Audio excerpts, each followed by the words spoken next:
Hi friends, welcome back to our YouTube channel. Today we have to discuss about differences between Hadoop MapReduce and Spark frameworks in Big Data Analytics course. The first point in Hadoop MapReduce is Hadoop MapReduce was primarily developed to store and processing big data. So Hadoop MapReduce is mainly developed for the purpose of storing and processing large data sets.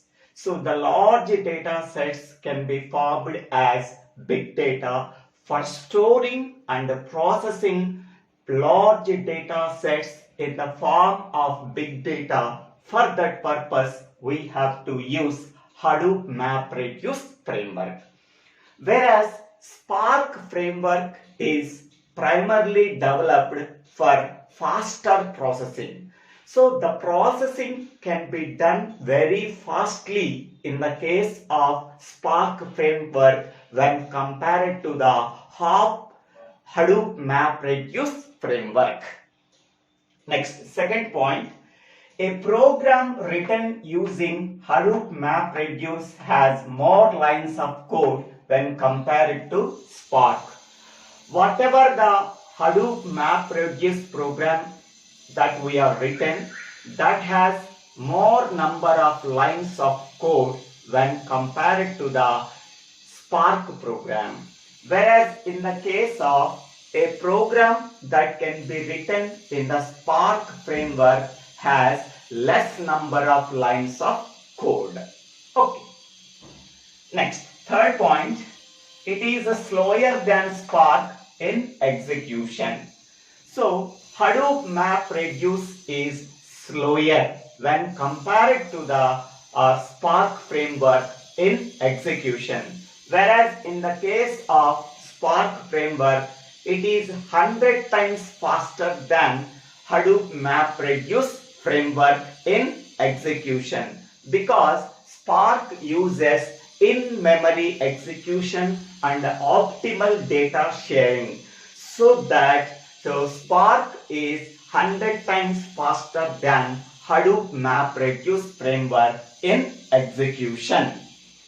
Next, fourth point, supported language is Java. In Hadoop MapReduce framework, the supported language we have to use for writing the program is Java only. Whereas in the case of Spark framework, the supported language for writing the programs is Java, Python, Scala and R languages. These four languages are used for writing the programs in Spark framework. Next, Hadoop MapReduce uses replication for fault tolerance. So here fault tolerance is nothing but any fault is occurred in a particular framework that can be managed. So that is called as fault tolerance. So in Hadoop MapReduce uses replication for fault tolerance. So replication is nothing but same copy of the data is available at multiple places. At one place any problem is occurred, the data that is occurred at remaining places that can be used without any problem. So that Hadoop MapReduce uses replication for fault tolerance, whereas Spark framework uses RDD for fault tolerance. RDD means resilient distributed data sets. So this can be used for fault tolerance in Spark framework. Next one, sixth point, Hadoop MapReduce stores data on the disk. So Hadoop MapReduce stores the entire data set on the disk only. Whereas Spark framework stores the data in memory, that is nothing but RAM. So Spark stores the entire data sets in RAM, random access memory. Next one, 7th point. The processing method in Hadoop MapReduce is batch processing. So here the processing method in Hadoop MapReduce is only batch processing. That means it can take a long time to process the large data sets. So that is nothing but batch processing. So Hadoop MapReduce can support only batch processing. Whereas in the case of Spark framework, the processing method in the Spark framework is batch as well as real-time processing of data and stream processing. So batch processing, stream processing and real-time processing of data. So it can take less time to process the data in the case of Spark framework. Now we can go for the 8th point. Now 8th point, it has many built-in APIs to store big data processing. So in the case of Hadoop MapReduce, it can contain more number of APIs, application programming interfaces for big data processing. So more number of APIs are there in Hadoop MapReduce framework. Whereas in the case of Spark framework, it can contain very less number of built-in APIs, application programming interfaces when compared to Hadoop MapReduce. Next point, 9th point, Hadoop MapReduce framework is more secure when compared to the Spark framework. Okay, so among the Hadoop MapReduce framework and Spark framework, which one is more secure? So Hadoop MapReduce framework is more secure when compared to the Spark framework, whereas Spark framework is less secure when compared to the Hadoop MapReduce framework. Next point, it is best fit for delay tolerant processing tasks involving huge data sets.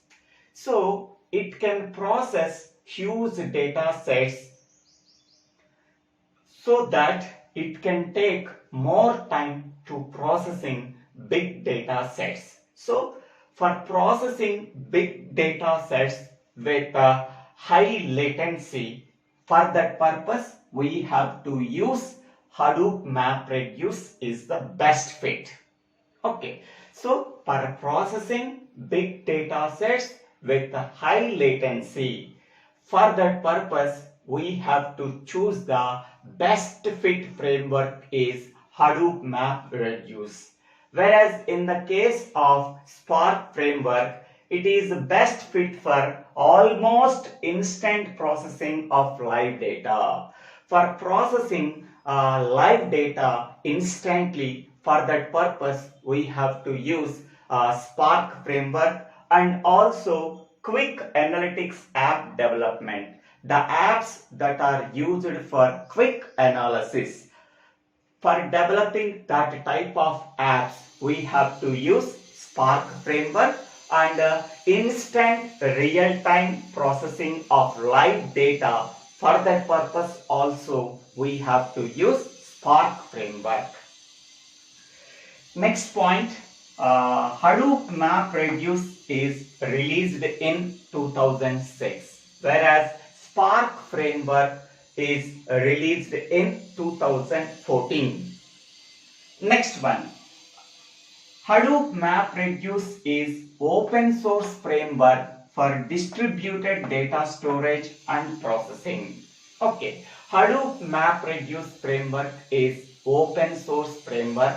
It is freely available without any cost for distributed data storage and processing. So for processing large data in a distributed fashion. For that purpose, we have to use a freely available framework. That framework can be called as Hadoop MapReduce framework. Whereas in the case of Spark, Spark is also open source distributed in-memory processing and app development. Okay, it is also freely available framework, but in the case of Spark framework, in-memory distributed data processing can be done. Okay, and also app development for quick analysis apps that can be developed by using Spark framework. So both frameworks are freely available. Okay, but here we have to distributed data storage and processing. Here, whereas in the case of Spark, in-memory distributed data processing and storage. Here, for app developments, quick analysis apps, to develop that type of apps, we have to use Spark framework. Next one, Hadoop MapReduce is disk-based memory computing. Okay, so in the case of Hadoop MapReduce, we have to use only disk for storing the entire data set. So that data set processing can be done by using only a disk, so that we can say that it is a disk-based memory computing. Okay, but it can also use partial use of memory. Whereas in the case of Spark framework, it can be called as in-memory based computing. That is a RAM memory based computing. So computing can be done in the case of Spark is main memory, that is called as RAM, but it can partially use of disk. Okay, so partial usage can be ignored, then it can be called as Hadoop MapReduce is disk-based memory computing, whereas a Spark is RAM memory-based computing. Next one, in the case of Hadoop MapReduce, built-in capabilities. So here, file system in Hadoop MapReduce is HDFS, Hadoop Distributed File System. Next, for resource management, we have to use ARN. ARN is nothing but at another resource negotiator. Okay, so for resource management, we have to use ARN. For file system, we have to use Hadoop Distributed File System, that is HDFS. The processing engine is MapReduce. These are the built-in capabilities of Hadoop MapReduce. Whereas in the case of built-in capabilities in Spark framework, the processing engine is Spark Core. Graph data management. So for graph data management, for that purpose we have to use GraphX. Next, for ML machine learning purposes, we have to use MLlib. For structured data processing, we have to use Spark SQL. For real-time data processing, we have to use Spark Stream Processing. Okay, so these are the built-in capabilities that we are used in Spark framework. So these are the 14 differences between Hadoop MapReduce and Spark framework. I hope all of you understanding this video. If you have any doubts, please put your doubts in the comment section. I will try to clarify your doubts. If you really understanding this video, please subscribe my YouTube channel, Divvela Srinivasa. After subscribing my YouTube channel, click on the bell icon to get the future updates in my YouTube channel. Don't forget to subscribe my YouTube channel and share this channel to your friends and classmates. Thank you one and all for watching this video.